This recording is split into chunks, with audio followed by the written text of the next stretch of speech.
Welcome back, everybody, to Pastor Plek's podcast, where we talk faith, culture, and everything in between. Now, I've got Chris Plekenpole with me. How you doing? Joseph Aiken. What's going on, everybody? And as always, I'm Catie Sas, your host. Now, we have got some updates for you. Well, just one update, not updates, just one. So, as some of you know, a few weeks ago, a friend of mine, Amber, her son passed away in his sleep at 17 months old. And so she's someone that I've been I guess witnessing to. I met her on the Peanut app as an opportunity to meet more moms that weren't plugged into a church, didn't know Jesus. And I guess you could call them unchurched. And so when her son passed away, it was a huge opportunity for me, for the church to love on her. And so a few of you gave me cash to give to her. And we actually met up Saturday morning. We went on a walk. And Chris, you mentioned giving her a gift basket. Right. And I thought, I don't even know what I would put in the gift basket. They're not exactly like a family you would say is like in financial need.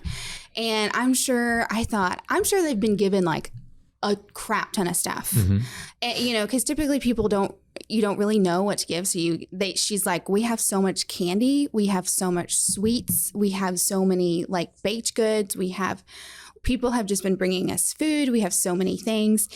And I thought about getting her a piece of jewelry, and I was like, I don't even know like what her style is. And I was just stumped. And so I ended up just giving her the cash and letting her decide, you know, if maybe they wanted to go on a date or I don't know, something. Okay. And she was super grateful. Her and her husband, Justin, were, you know, shocked that people that don't even know them would want to bless them. And so, yeah, it was a big thing. Oh, good. That's good. Yeah. What was her response when she heard that it was like from a church? Oh, they were both kind of like just shocked. Like they were like, oh, wow, that's really amazing. Thank you. Yeah. Yeah. Well, that is a big deal. I think it says a lot. So whoever gave, man, way to go. I know that I think we had like 3 people that kind of gave. That's a big win for the kingdom of God to see.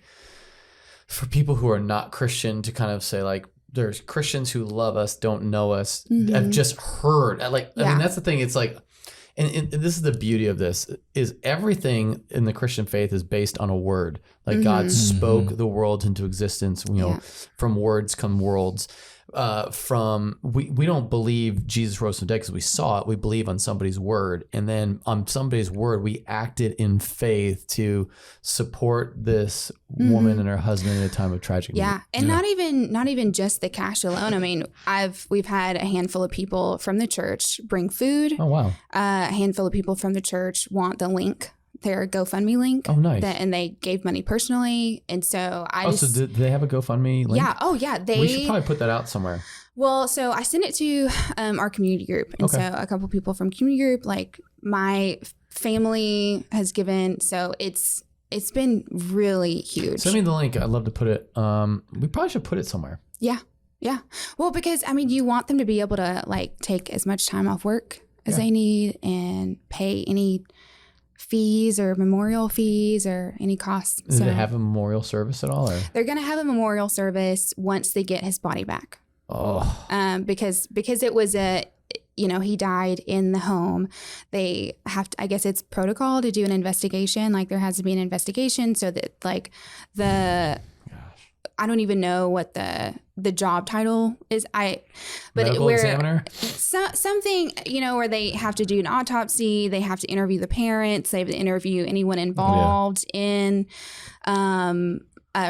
resuscitating or like the attempt. So like their neighbor happened to like hear them screaming and came in and offered to help. And so he had to do CPR. So now he has to be interviewed. And so it's just a lot of different steps that have to be taken before they get their son's body back and before they can have a memorial service. And so, And so I offered to photograph the memorial service for her and capture that memory. Wow. Way to go. Sad times, but powerful gospel moment to, I think the answer, and this is where it goes to all people, we have the answer to death. and that may be arrogant unless it's true. And man, that's powerful. So thanks for that. Just shows that you never know what kind of ministry you're gonna get when you're just seeking opportunities to love people. Yeah. God will bring And I've you. only known her for like 3 months. And so it's just kind of insane that, like, if I hadn't seen her on this app and just struck up a conversation with her just out of the blue and scheduled a play date like 3 months ago, I would have never known her. I would have never known about this tragedy happening. And like, God just, I feel like there's so much purpose to it. Well, not to his death, but to me getting to play a part in loving her and supporting her. Yeah. I think you can look at this, in John 9, why did God let this happen? And then the answer that Jesus gives, it was so that God would be glorified through it. And so in John 9, Jesus gives the man born blind sight. In this case, I don't think we're going to see life on this side of heaven for that baby or anything like that. But what we are going to see is kingdom, your kingdom come, your will be done on earth as in heaven. You're seeing the implementation of kingdom on earth as is in heaven through what you're doing through the church. And so, I'm just really excited about God getting glorified through this, even though it's tragic. We can look and say, God, we can love somebody the way that you would want them to be loved so that they might see that you're still good, even in the midst of deep sorrow. Yeah, absolutely. Well, guys, I just want to say a personal thank you to everyone that has given, to everyone that's prayed and just wanted to be a support system for a family that they don't even know. So I appreciate it deeply, and I know they do too. So, cool. Well, guys, we've got 2 questions. So we're going to dive into topics like transgender, those that identify as non-binary, and how Christians should respond to them. Can God make a mistake with our gender? And then also we're going to dive into what topic should we be asking God for guidance on. And so let's dive right into question number 1. Well, hold on, before you do that, I think it's good because we're really wrapping up our Imago Dei sermon series, and Joseph. Was this the last one? Yeah, we did. So now next week we're doing love and marriage. Love and marriage. So love in the sense if you're dating, marriage in the sense if you're done dating. Yeah. Hopefully you're never done dating. But real quick, wrap up Imago Dei for us, Joseph. Yeah. Well, yesterday was awesome. And just quick recap on that, we were in Luke chapter 4. Jesus was challenged by his own people, his own neighborhood, saying, you're not good enough, you're Joseph's son. And Jesus, in his holy and just awesome way he breaks it down, makes them mad by saying, hey, let me tell you a story about how God really works. And out of anger, their response was, oh, we about to kill this dude. And so it was just good. We really couldn't even dive into all the things that happened there, but Jesus quotes Isaiah 61 on them and says, this is what I came to do. And while I didn't get to this yesterday, or the other day, it was cool to see how Jesus also came to bring the vengeance of God. And so just understanding what Imago Dei is us being imagers of God. We're called to carry out what God, we're his images. We're here to tag the world, and we are tagged ourselves. And so it was just a beautiful sermon series. A whole lot of good feedback over the past 4 or 5 weeks of just people saying, man, I didn't understand this, or I didn't know this. And hearing people say, man, the year of Jubilee, I didn't even really get that. What God was doing in that. And so God really moved across people's hearts and understanding, hey, I'm an imager of God, and there are things I'm supposed to be doing. There are habits that I should have that I don't, and I need to work on these things and being in God's image. And so, yeah, I love the way you said that Jesus, or the people missed Jesus because of their class, because of their gender, because of their race. Yeah. When you identify more with your class, gender, or race more than you do with Jesus, then you're going to get angry because Jesus is going to press on every one of our identities that isn't him. Yeah. So, and I love that because he's going to press on me as a white middle-aged male.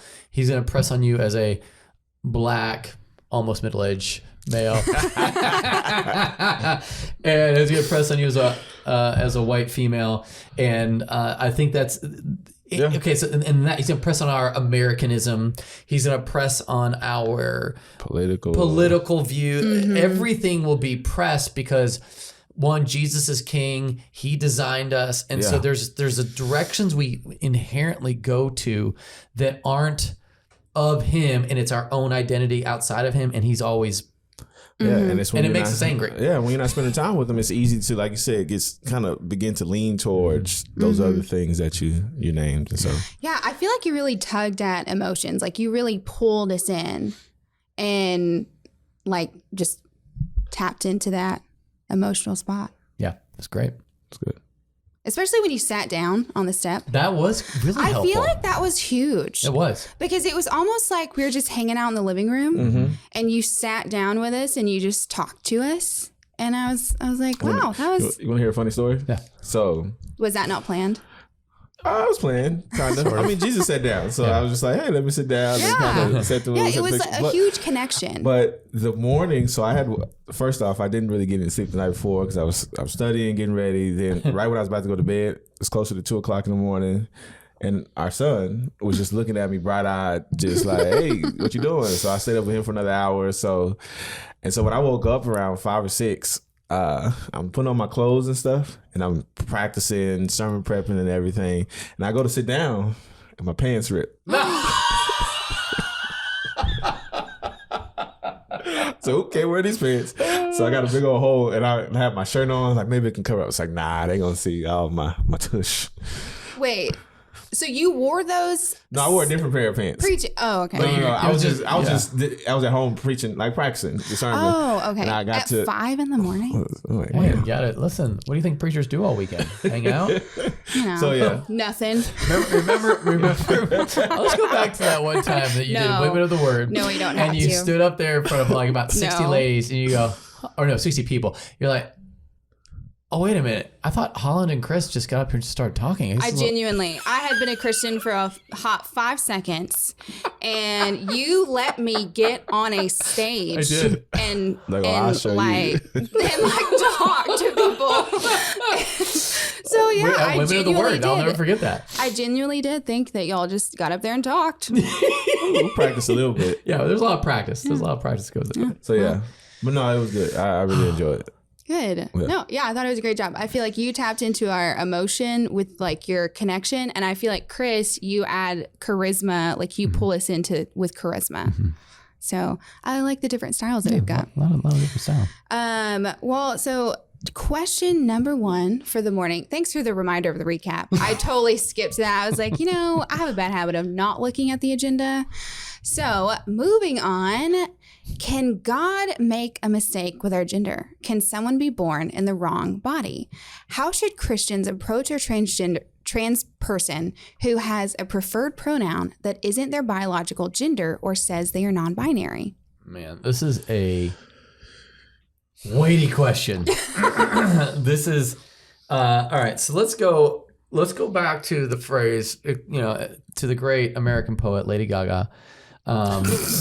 Born that way, right? Like that. That was like a movement kind of song. Oh yeah, it totally.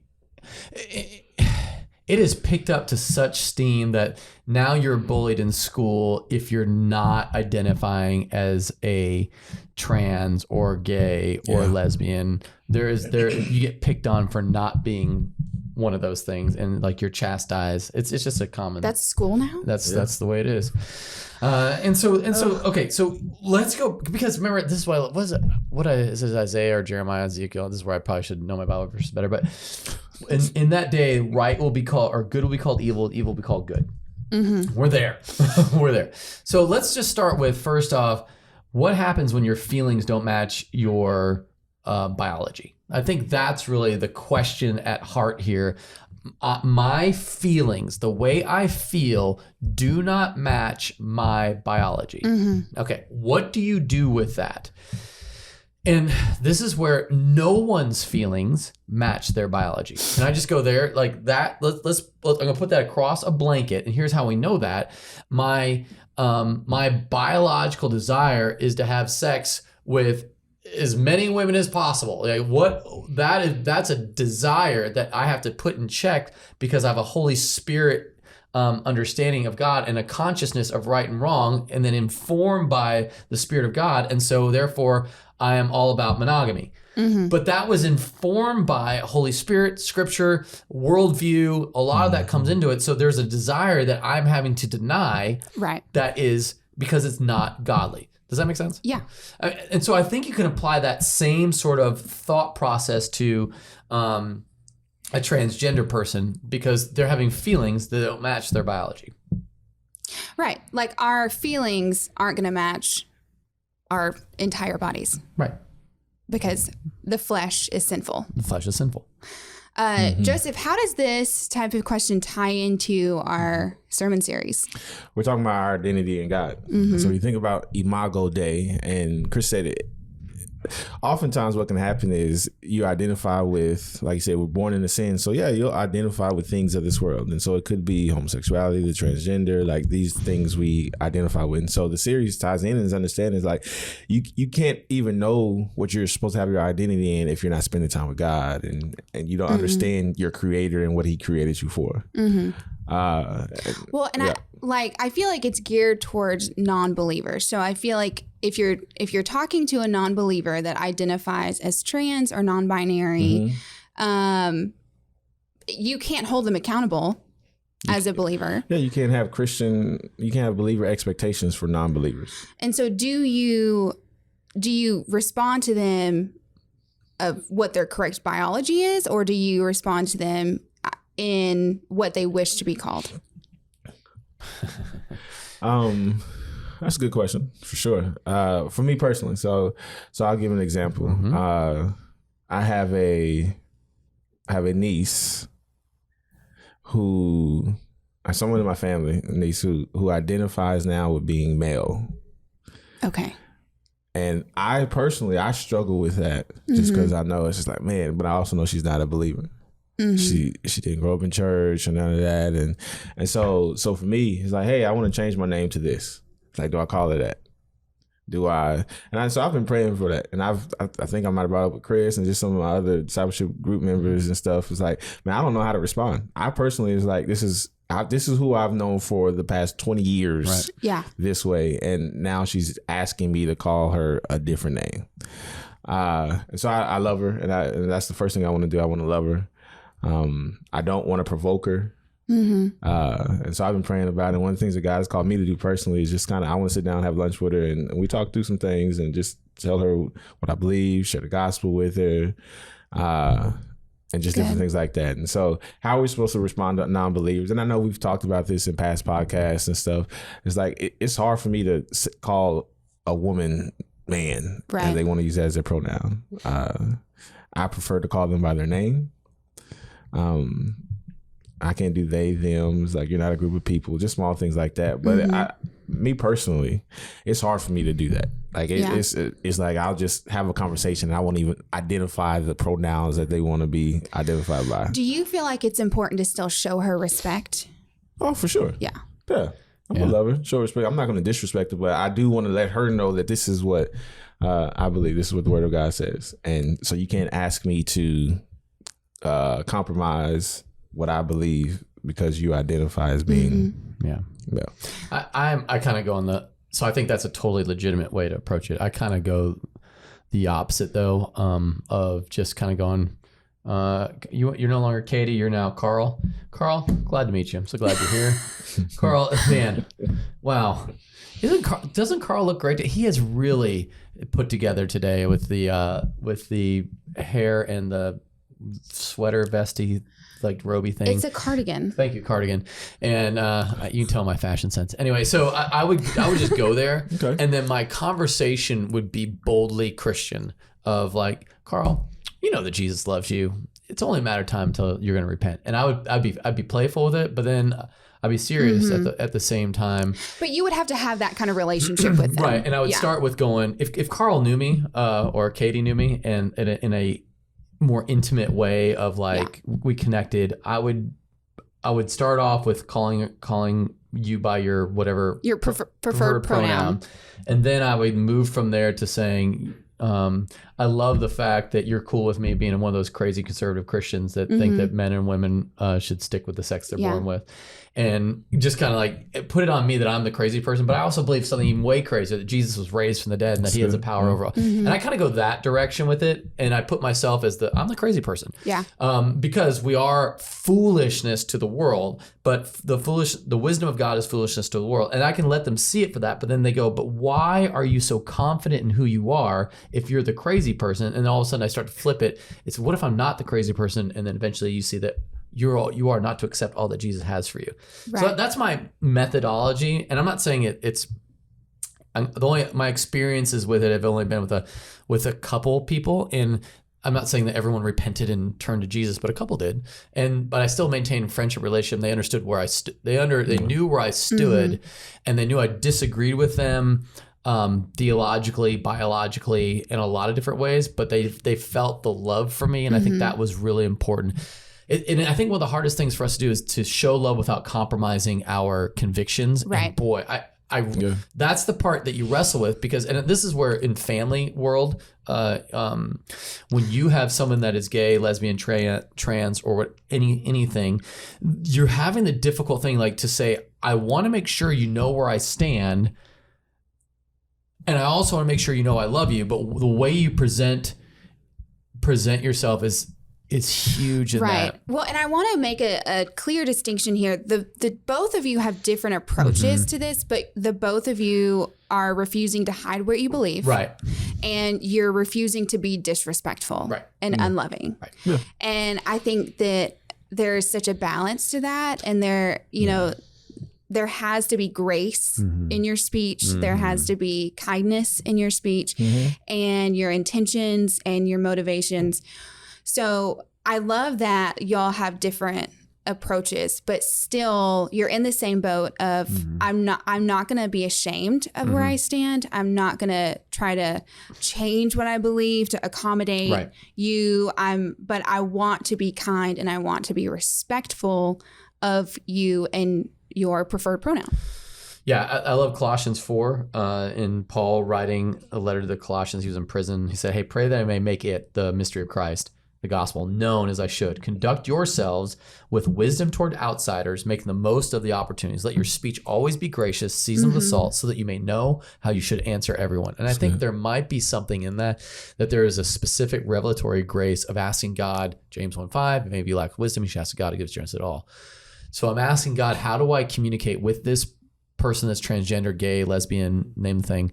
How do I do that so that my conversation would be gracious, seasoned with salt, and that I might make the most of the opportunity using wisdom, God's wisdom, not the world's wisdom.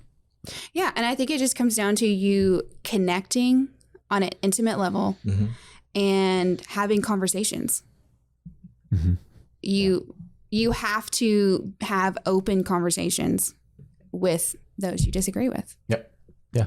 And I think that's what's hard. And being candid. Well, you can say, this is kind of hard for me. Like, I don't think someone's going to be like, wow. Get over it. Really? Yeah. Like, it's not that hard. Like, you can be candid, you can be vulnerable, and, come up with a game plan of how you're going to interact with each other. In the post-COVID world, it's so hard because the polarization is so distinct. But if you can make inroads with a person that probably does think you're crazy and just sort of own, I know you probably think I'm crazy. Yeah, I'm the crazy guy. I'm the crazy guy that you think is like, wanting to condemn you and you think that I want to do all those things. I don't. I love you. I disagree with you, but I disagree with you because I want what's best for you, not what's the worst for you. Anyway. Yeah. No, I love it. I think we nailed it. Do you have any lasting thoughts, Joseph? God doesn't make mistakes. I know that was the first part of that question. Yeah. But I don't believe God doesn't make mistakes. If your niece said to you, I feel like I was born in the wrong body, what's your response? Honestly, I would say, well, let's talk about it. I mean, and like Chris said, you start to build that relationship and you're able to present the gospel. And the only way she's not going to feel that way is if she understands that she is an imager of God. And so we'll have conversations. It's one of those where conversations need to be had and we can talk through. And I'm sure there's been some trauma along the way and just different things that have affected that. But I can't put Christian expectations on on her by any means. And so I'll continue sharing the gospel and walking through the word, praying for, and like Chris said, hey, asking God for godly wisdom. Like, how do I do this? How do I navigate through these conversations with her? Yeah. Man, I love it. I think that was such a good question to go over and talk about and tie it into the sermon. And so the next question we've got is actually really similar in asking, does God make mistakes? So Jeremiah 1:5 says that God forms us in the womb. The beginning of John tells us that everything was made through Christ. So does that mean that everybody with Down syndrome or some sort of birth defect was formed that way intentionally by Jesus? Okay, I love this question, and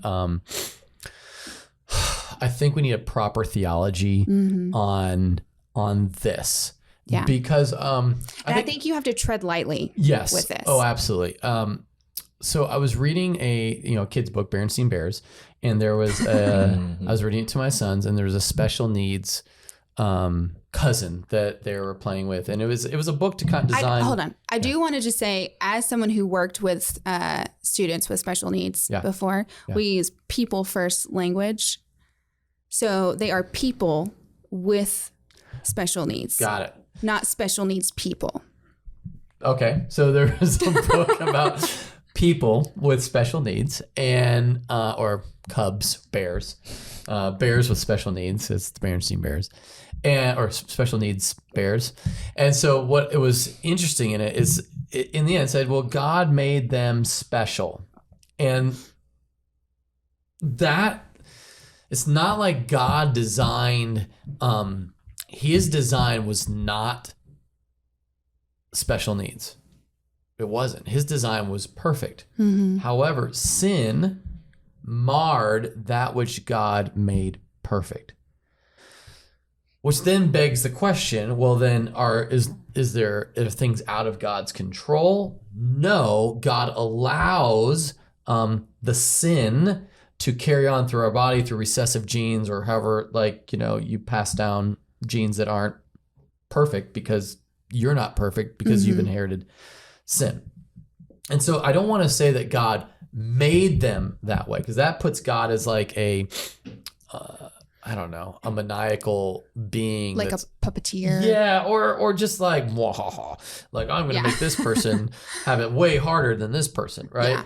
As opposed to God allowing the effects of sin to be fully played out so that his redemption could be fully seen, which is why all throughout the Old Testament, talking about Messiah, the blind will see, the lame will be leaping like calves. There was a real sense of God's redemption to the things that weren't right in the world. Because to say that God made him that way or made her that way is to say that is right. Which then you'd say, well, then what's wrong with someone being born gay? What's wrong with someone being born? Does that make sense? So, because people are born blind, no one would say, well, that is for the best. And they might have made the best of it, but that wasn't God's best for them. And if someone could get healed and have sight, they would go, I want that, please.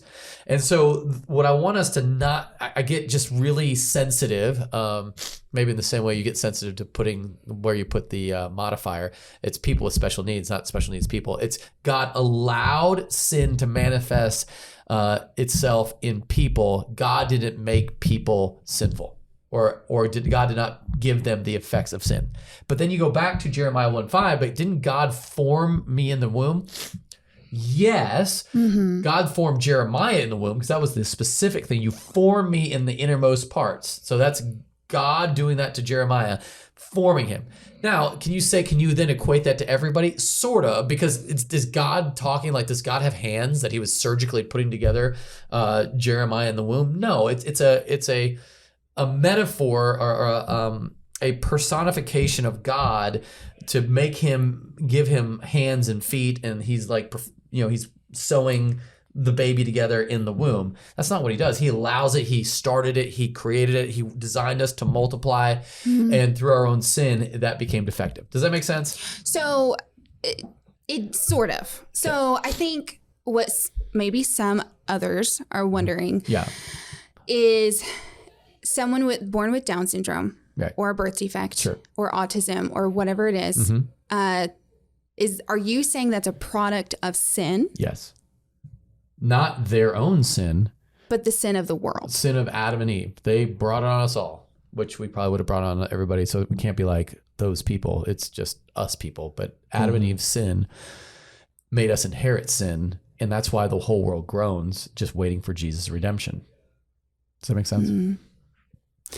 Yeah, I guess I just wouldn't want someone to think that their son with Down syndrome is less than someone that's not born with Down syndrome. We all have sin though. So someone with Down syndrome is experiencing the effects of sin in one way, and I'm experiencing the effect of sin in another way with being lustful or angry or whatever the thing is. Does that make sense? Yeah. And so you have a physical manifestation of sin. I have a psychological manifestation of sin. It's still sin. Well, and culturally, it's viewed very differently. Absolutely. I mean, now from a because children are aborted if on the scan it shows they might have Down syndrome. Right. They're not aborted if they might have an angry gene. Yeah. It's not like you can see, they're going to be lustful. They're going to be lustful men when they grow or greedy. up. That person's going to be a greedy person. Yeah. But like Down syndrome, I mean, parents do not want a child that might have special needs so badly that they are willing to and that goes back them. to the reason why God has allowed. Now I'm getting to the reason why God does things. That's always a dangerous place. But one of the reasons why God allows people to continue is that he's looking to redeem the world. And I think that the whole thing of he wants to create imagers of God that's on the earth to represent his domain and dominion is it all in every person is an opportunity to show grace, which is the greatest character quality of God. He's a graceful, patient God, and every person is an opportunity to show God's grace and mercy to a world that he loves. Yeah. What about you, Joseph? What is your take on this perspective? You all did a great job. And you did a great job summing it up. No, I mean, I'm with Chris. In that sense, that sin came into the world, and there are physical manifestations. There's some internal manifestations of sin. When he comes to redeem all that, there won't be any, autism or there won't be any deformities. And so, just knowing that we look ahead to eternity with God, and knowing that, hey, my brother who has TBI, he won't traumatic brain injury. He won't, like, the way he processes will be different, and he'll be fully healed. Like, I think that's just beautiful. And knowing that God is, we can trust, and it's like, hey man, I got to tell this to the world so they understand what God is doing, or what has happened, and what God wants to do through them, and as imagers of God. I think there's something even greater in that, is that God in Romans 4 or 5, he talks about how the more sin has increased, the more grace abounds. And then on the backside it says, shall we sin all the more that grace may abound? By no means. But the whole point of that is to say, wherever you see sin manifested in such a dark place, I don't know if you know, but kids with Down syndrome have a really, I don't want to say they're all sweet hearts. They all have dark hearts. But their ability to interact with God is so simple and clear, and they don't have a complexness of I need to have my world my way and in things done for me. And there's a real beauty in that, and almost an advantage in that in the kingdom of God perspective, as opposed to someone who has to meet it all out, and I've got to get control, and I'm going to outsmart, and I'm going to outthink. When that's taken away from you, and all you have is the innocence of I need to trust God in this because my brain operates like a child, and to get into heaven, you have childlike faith. That's almost an advantage. So again, if this world is a temporary, this is where it all comes back to a kingdom of God worldview. If this world is temporary, and you're only here for 70 or 80 years, and your faith in Jesus is your ticket to eternity where God's reign and rule is perfect, then you might even say that a person with Down syndrome has an advantage because eternity is for forever, and this 80 years is maybe they're stuck in the wrong body with the wrong whatever for this period of time. Because even someone with Down syndrome can say, I feel like I was born in the wrong body. I feel like I was born with the wrong brain. I feel like palsy would be a perfect. Their brains are perfectly working. It's that their body is it's takes all they can to move their arm up, and to kind of it's painfully difficult to the muscles in the brain don't connect right. And so you would look at that and go, well, that's either God made them that way, which you could argue it just then. if that's God's best for that person, then that leads to a whole other theological ramification of lesbian, gay, whatever things, and you can pretty much say anything. But if that's just a chance and opportunity for God's glory to be seen of the amount of grace that they're going to be shown and how they're going to leap like calves and jump for joy with Jesus in his presence, it takes a whole nother deeper understanding of how God has redeemed what sin has marred. Yeah, because I think culturally you would look at someone that has cerebral palsy, such a hard word, and think, man, that's unfortunate. Like, I hate that they have to live their life in such a difficult way. And whereas God doesn't see it that way. Right. You know, God has a greater purpose. And I don't think it takes away from the difficulty, but it does. But it does show God's amazing grace to redeem that person fully, wholly. Mm-hmm. And I feel like it would take a longer time to accept that this is your reality. Mm-hmm.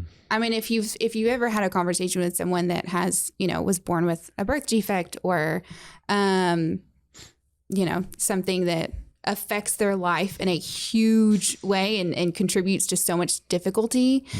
Mm-hmm.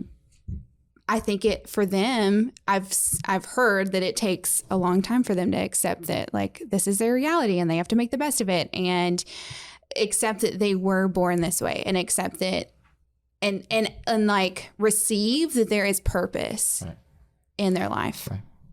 That's good. Well, guys, it looks like we're going to wrap up today's episode. Thanks so much for sending your questions in. We love getting to talk about them.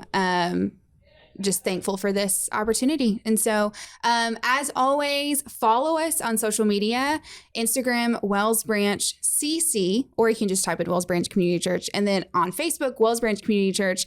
Send us a message, email us at info@wellsbranchchurch.com. And everyone, have a great week. Bye.